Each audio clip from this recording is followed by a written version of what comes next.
Donald Trump is prompting a lot of soul-searching in Washington these days. But is Newt Gingrich having second thoughts? The longtime Republican is no stranger to partisan politics. He was the Speaker of the House during the Clinton presidency. He played a big role in shutting down the U.S. government over spending and other issues, and often had a hostile relationship with the Clintons. What about when you called Mrs. Clinton? You have no idea what I called Mrs. Clinton. Eventually, he resigned as Speaker. But in 2012, he ran for president with some bold ideas. We will have the first permanent base on the moon, and it will be American. So he's not afraid of unconventional thinking. That might explain his early support of Donald Trump. I endorse Donald Trump. I'm going to work very hard for the Republican nominee. Gingrich became a campaign advisor and was said to be on the short list as Trump's vice president. If you had an opportunity to help lead the country, I don't see how you could turn it down. Yes, at times he's been critical. This is one of the worst mistakes Trump has made. But overall, he's a staunch supporter of the U.S. president. Tonight, Gingrich was in Toronto as part of the Munk debate on American democracy and is promoting his new novel, Vengeance. I met up with Newt Gingrich earlier today. So nice to meet you. Good to see you. Familiar face? Good to be here. It's funny, I've seen you so often over the years, and you always look either like really happy and like you're having fun, or angry. Where are you now? Well, I'm happy right now, but it depends on your questions. I could get angry. I mean, depends on what you want. There was a news conference just this afternoon, the White House. The Chief of Staff, John Kelly, gave a pretty unprecedented news conference saying, you guys, you media, you're misreporting. All of these rumors are crazy. The White House is not unraveling. Pretty unprecedented for him to do something like that. I think it illustrates the sickness of Washington, that this is an administration which is disgusted with the pathological need of the elite media to pick and pick and pick and try to find every possible trivial thing to write about. I think these are senior guys. I mean, John Kelly's a 4-star Marine. Jim Mattis is a 4-star Marine. Tillerson was head of one of the largest companies in the world. But he's been quoted as calling Trump a moron. And so they find themselves dealing with reporters who are idiots. And the reporters trivialize the news. But Tillerson hasn't denied calling him a moron. But it doesn't matter. If he's a moron? No, he's not a moron. That's a different question. My point is, they have a chance to say, let's talk about policy with Korea, let's talk about policy with NAFTA, let's talk about policy with Russia. Oh, could we possibly gossip? Because we love gossip, and we hate having to deal with substance because it is so hard to understand. But it's more than just gossip. It's turning the Washington press corps into a bunch of juveniles who run around gossiping with each other as though they were 7th graders at the cafeteria. But it is more than just gossip. Bob Corker, he's a very senior Republican. He's chair of the Senate Foreign Relations Committee. He's on the record. You can hear him on tape, basically saying that the efforts to contain Trump are not working and that he is recklessly steering America towards World War III. That's not gossip. No, then that's a legitimate, serious question to talk about. Although my hunch is in the next 2 weeks that Bob Corker and President Trump are going to make up and work together. What about World War III? I mean, does he need? Well, hopefully we're not going to have one. But what do you think? I mean, are you, in your book, you're talking about how the world is in a very dangerous place right now. I think we're in the greatest danger we've been in since the Cuban Missile Crisis. And I think it's a result of failure that goes back at least to the Clinton administration, in which the Clinton administration, the Bush administration, and the Obama administration failed totally to in any way affect the North Koreans. And the North Koreans have methodically developed a capacity to potentially destroy an American city. And are the tweets by the president making things better? Some make them better, some make them worse. I think that 20% or certainly 10% fewer tweets would be better. Like the Rocket Man. You didn't like the Rocket Man? Well, I think the Rocket Man is his way of trying to get the attention of Kim Jong-un and belittle him and shrink him.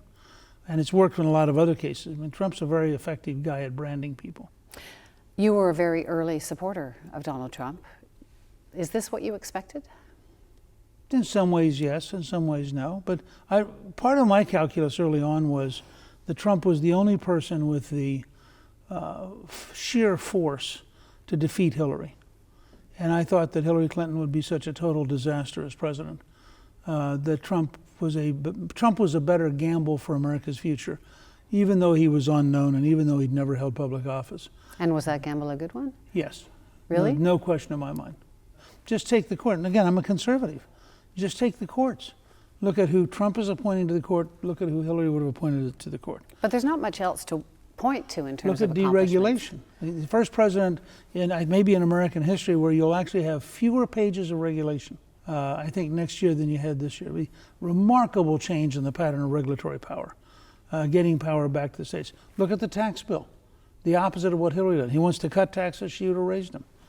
Look at Betsy DeVos as Secretary of Education arguing for school choice and the parents' right to have their children go to schools that work, compared to the total ownership by the unions of the Hillary Clinton operation.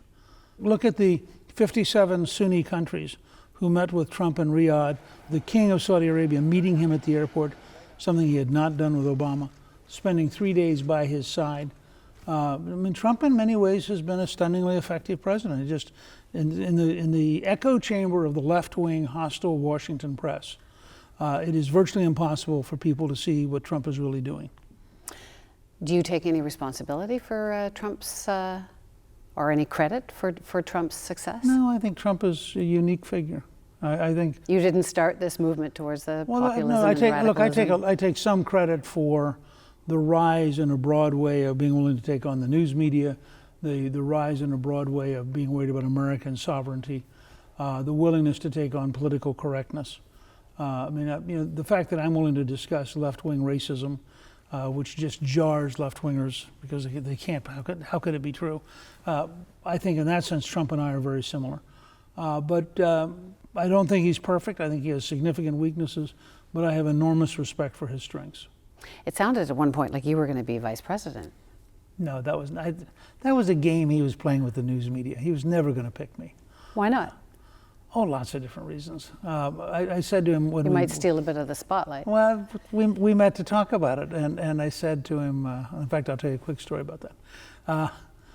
We met in Indianapolis when he really had already picked Pence, who's I think doing a great job, and Mike is a very close friend. And I said to him as we were discussing, we spent about 2 hours talking, and I said, look, you got to confront the fact. You're a pirate, and I'm a pirate. You cannot have a two-pirate ticket. There's no one for normal people to connect with. You need Pence because normal politicians can talk to him. And it was exactly right. I mean, people like Paul Ryan were very comfortable with Mike Pence. And as a Midwesterner, he really helped in Western Pennsylvania, Ohio, Michigan, and Wisconsin. So in some ways, Mike may well have been the missing last ingredient for winning the Electoral College. You're going to run again? Going to go for it again? No. I'm at a point where I'm sort of in the elder statesman phase. Want to talk about NAFTA, about free trade. Yesterday, our Prime Minister, President Trump, met, and they were talking about NAFTA. And President Trump suggested that he would be very interested, perhaps, in a bilateral deal, a deal just with Canada. Why would he want that? Oh, I think it'd be very easy to write a U.S.-Canada free trade agreement and get it passed by the Congress. It's going to be much harder to write an agreement with Mexico. Just differences in the economy, differences in the scale of the problems. I think the president believes he could both write a free trade agreement with Canada and a free trade agreement with the United Kingdom. And in both cases, the Congress would probably pass them. Prime Minister Trudeau has said no, he would prefer a deal that involved Mexico as well. And Trump suggested, well, maybe I'll just kill the whole thing. He said that a few times, but he couldn't get that through Congress, could he? So what's the thinking? He could. I mean, if he kills it, he kills it. Well, no, you need the approval of Congress to kill it. I think if the president decided to kill NAFTA, he'd win it in Congress. Really? Yeah. So do you think that there will be an agreement on NAFTA? Yeah, I think it'll probably come after the Mexican presidential election, but I think there'll be an agreement. Coming up next, round two. My conversation with Newt Gingrich gets heated. Is there anything But now notice how you just did this. Yeah. You take a quote which Tillerson denied happened. No, he didn't deny it. He has not denied calling him a moron. There are a number of Republicans in Congress who won't forward his agenda. There are people like Corker and perhaps Tillerson and others who have suggested that he's out of control or doesn't know what he's doing. Is there anything But now notice how you just did this. Okay. Yeah. You take a quote which Tillerson denied happened. No, he didn't deny it. He has not denied calling him a moron. But he said quite clearly that he's happy to serve the president. Yes. Period. All right. And now it begins to be a whole thing. The fact is, Corker has voted with Trump on health care, for example. I believe Corker's going to vote in the Senate for the tax bill. They disagree personally. You know, I think the American system, because we have a president and the House and Senate, and we're constitutionally very different than a parliamentary body, we often have tension between that president and the Congress. And the comments about the disabled reporter and the grabbing the pussy and all that kind of stuff, it doesn't bother you? Isn't enough to influence your position on global issues? You take, I'm asking why don't you? You take an event which occurred 2 years ago, which was the reporter, okay? You take a locker room conversation that was how many years ago? But does that matter how long ago it was? Didn't seem to for the media with Bill Clinton. I mean, if you're liberal, but I guess it's just the balance, right? It's between all of these things that he's said that have been objectionable. My point is, if you wanted to go around the planet and find every male who's ever said something stupid about women, what would you guess your luck would be? Well, Harvey Weinstein's in a lot of trouble right now, but and Donald Trump is Harvey not. Weinstein. Notice how you go from a guy having a stupid conversation, which he had, and he admitted he had, to a guy who is a total predator, and you compare the two. That would never happen with a liberal. Well, there was lots of talk about Bill Clinton's behavior. None of which had mostly on the right. Well, in fact, the impeachment was over perjury, which is a legal problem. He committed a felony about Monica Lewinsky. Right, and he lost his law license. Couldn't practice law in Arkansas when he left the presidency. But I'm just trying to figure out, because it sounds like you're still very much behind him. Behind Donald Trump. I think he said something stupid 15 years ago, or whatever date that speech. But there's been a lot of things that a lot of people have called stupid, not just that one. The alternative was a woman who deleted 33,000 emails illegally, who ran a totally illegal server, whose foundation took money from the Russians and virtually everybody else on the planet. And if you want to talk about Russian influence in the United States, look at the Clinton Foundation.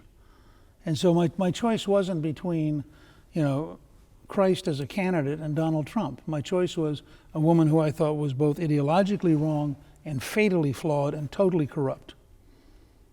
And now you've seen, it's been several months that he's been president, and he still has your trust, your support? I think that what he is doing to shake up Washington is what America needs.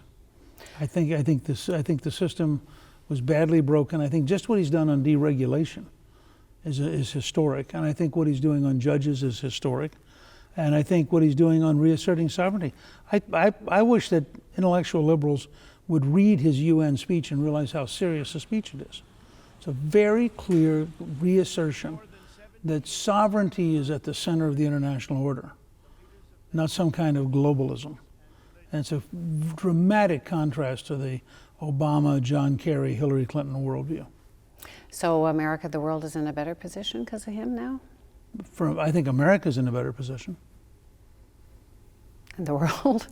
I think the world has a problem because I think the world was used to the United States being a sucker, and the world was used to the United States having bad deals and bad agreements. And it's like the Europeans who have spent 2 generations relying on the American military without paying their dues. All of a sudden you have a president who says, you really ought to pay your dues.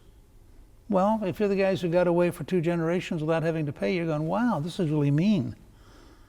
Well, I don't think it's unfair to say to the Germans and the French and others, you have to be part of help. NATO has to be a team effort. It can't just be the United States. Thank you for talking to me. Thank you.